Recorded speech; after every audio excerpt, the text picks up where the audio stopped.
Chapter 4. In the hours after I was murdered, as my mother made phone calls and my father began going door to door in the neighborhood looking for me, Mr. Harvey had collapsed the hole in the cornfield and carried away a sack filled with my body parts. He passed within 2 houses of where my father stood talking to Mr. and Mrs. Tarking. He kept to the property line in between the 2 rows of warring hedge, the O'Dwyer's boxwood and the Steed's goldenrod. His body brushed past the sturdy green leaves, leaving traces of me behind him, smells the Gilbert's dog would pick up and follow to find my elbow, smells the sleet and rain of the next 3 days would wash away before police dogs could even be thought of. He carried me back to his house where, while he went inside to wash up, I waited for him. After the house changed hands, the new owners tisk-tisked at the dark spot on the floor of their garage. As she brought prospective buyers through, the realtor said it was an oil stain, but it was me, seeping out of the bag Mr. Harvey carried and spilling onto the concrete. The beginning of my secret signals to the world. It would be some time before I realized what you've undoubtedly already assumed, that I wasn't the first girl he killed. He knew to remove my body from the field. He knew to watch the weather and to kill during an arc of light to heavy precipitation because that would rob the police of evidence. But he was not as fastidious as the police like to think. He forgot my elbow. He used a cloth sack for a bloody body. And if anyone had been watching, maybe they would have thought it strange to see their neighbor walk a property line that was a tight fit, even for children who like to pretend the warring hedges were a hideout. As he scoured his body in the hot water of his suburban bathroom, one with the identical layout to the one Lindsay Buckley and I shared, his movements were slow, not anxious. He felt a calm flood him. He kept the lights out in the bathroom and felt the warm water wash me away, and he felt thoughts of me then. My muffled scream in his ear, my delicious death moan, the glorious white flesh that had never seen the sun, like an infant's, and then split so perfectly with the blade of his knife.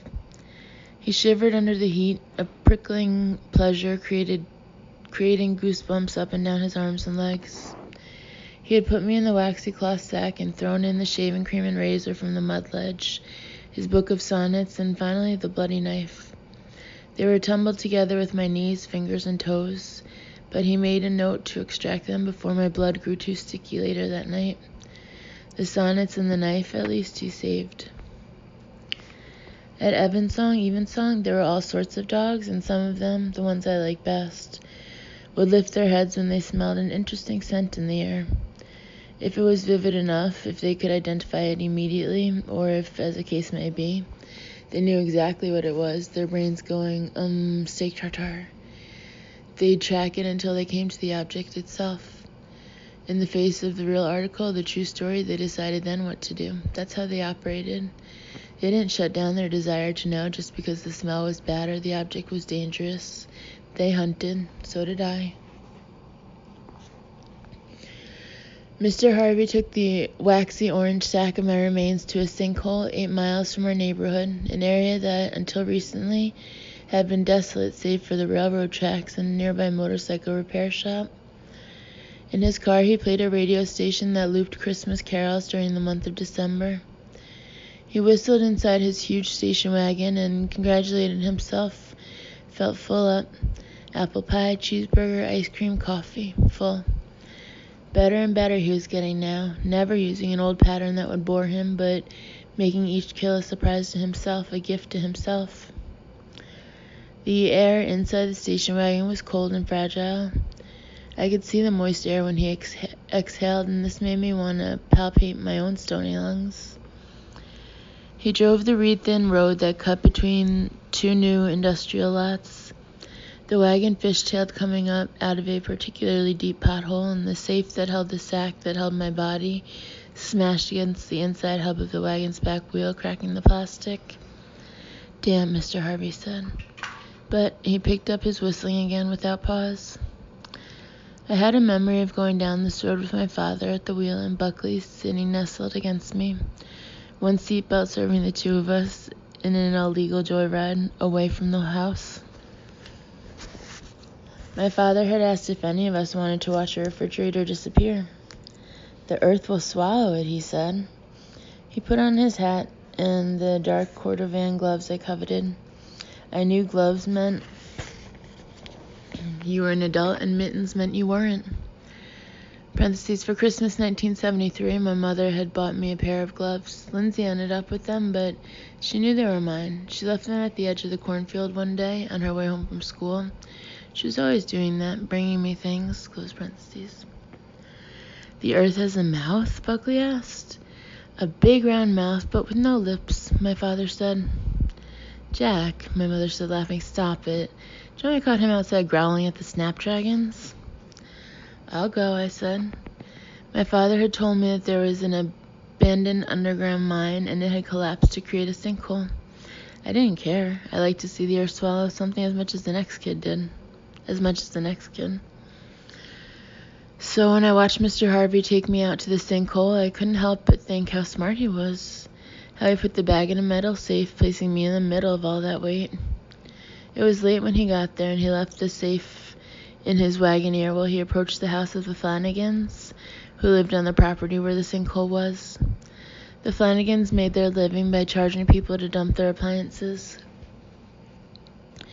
Mr. Harvey knocked on the door of the small white house, and a woman came to answer it. The scent of rosemary and lamb filled my heaven and hit Mr. Harvey's nose as it trailed out from the back of the house. He could see a man in the kitchen. "Good evening, sir," Mrs. Flanagan said. "Got an item?" "Back in my wagon," Mr. Harvey said. He was ready with the $20 bill. "What you got in there, a dead body?" she joked. It was the last thing on her mind.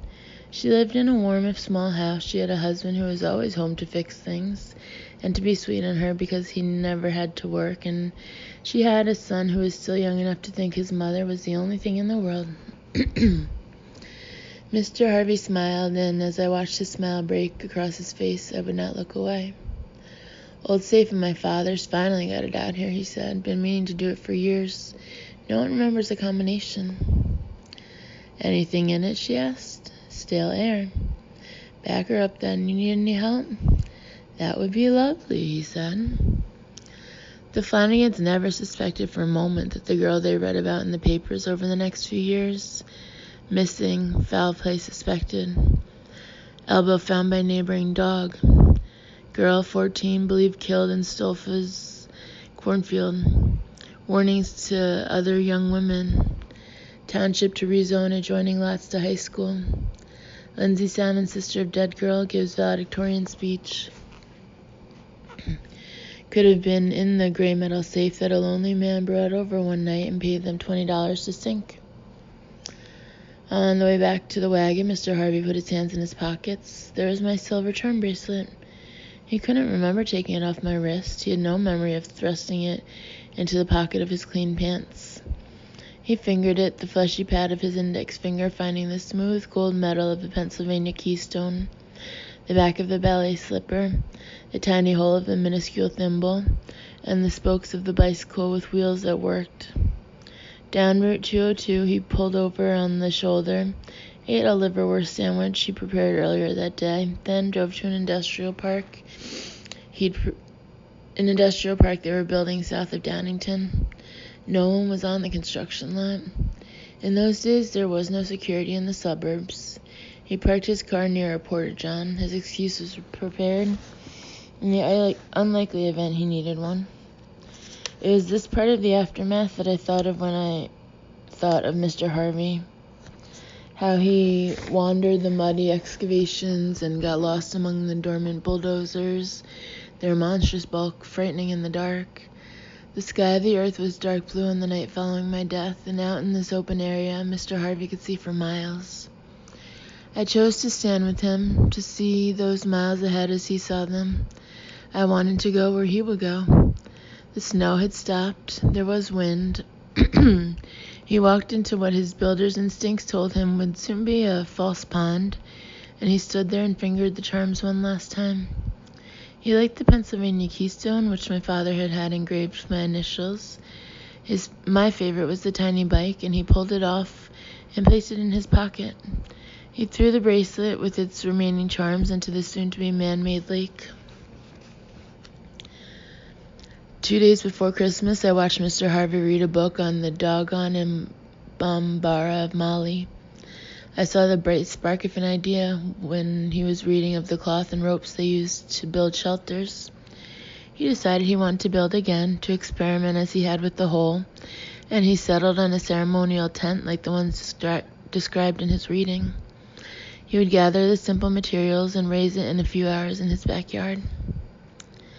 After smashing all the ships and bottles, my father found him there. It was cold out, but Mr. Harvey wore only a thin cotton shirt. He had turned 36 that year and was experimenting with hard contacts. They made his eyes perpetually bloodshot, and many people, my father among them, believed he had taken to drink. "What's this?" my father asked. Despite the salmonmen's heart disease, my father was hardy. He was a bigger man than Mr. Harvey, so when he walked around the front of the green shingled house and into the backyard, he saw Harvey erecting things that looked like goalposts. He seemed bluff and able. He was buzzing from having seen me in the shattered glass. I watched him cut through the lawn, ambling as school kids did on their way toward the high school. He stopped just short of brushing Mr. Harvey's elderberry hedge with his palm. "What's this?" he asked again. Mr. Harvey stopped long enough to look at him and then turned back to his work, a mat tent. "What's that?" "Mr. Salmon," he said, "I'm sorry for your loss." Drawing himself up, my father gave back what the ritual demanded. "Thank you." It was like a rock perched in his throat. There was a moment of quiet, and then Mr. Harvey, sensing my father had no intention of leaving, asked him if he wanted to help. So it was that, from heaven, I watched my father build a tent with the man who'd killed me. My father did not learn much. He learned how to lash arch pieces onto pronged posts and to weave more slender rods through these pieces to form semi-arches in the other direction. He learned to gather the ends of these rods and lash them to the crossbars.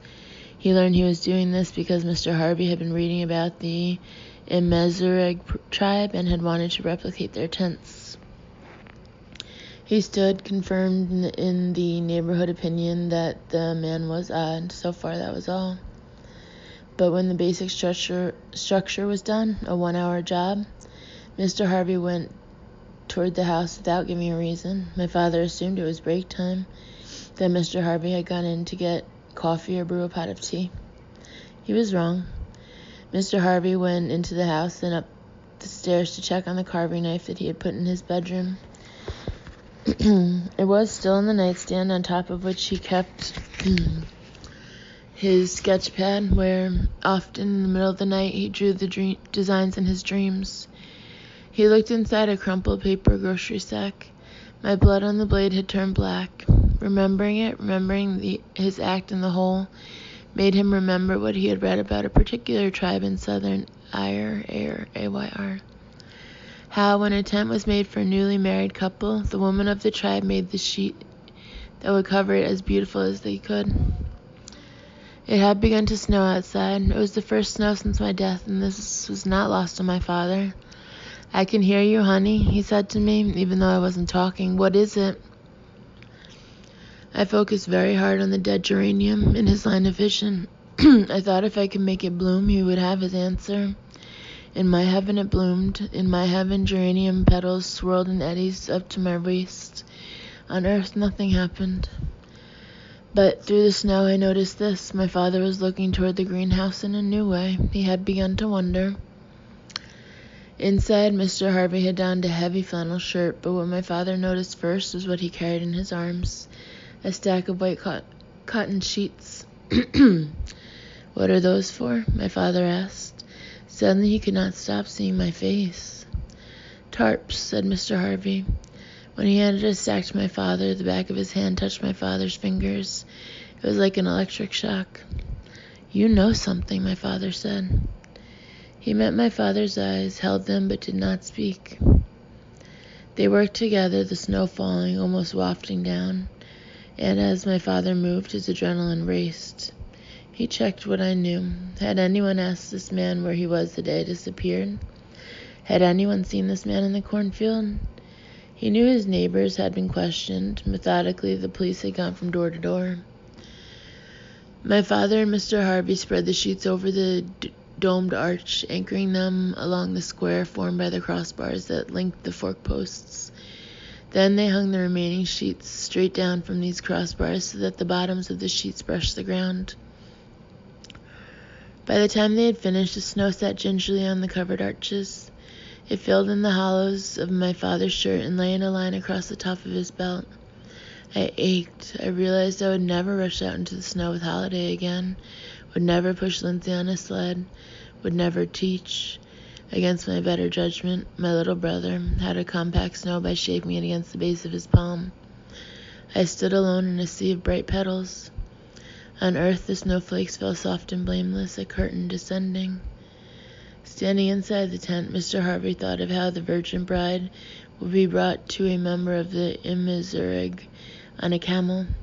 When my father made a move toward him, Mr. Harvey put his palm up. "That's enough now," he said. "Why don't you go on home?" The time had come for my father to think of something to say, but all he could say was this. "Susie," he whispered. The second syllable whipped like a snake. "We've just built a tent," Mr. Harvey said. "The neighbors saw us. We're friends now." "You know something," my father said. "Go home. I can't help you." Mr. Harvey did not smile or step forward. He retreated into the bridal tent and let the final monogrammed white cotton sheet fall down.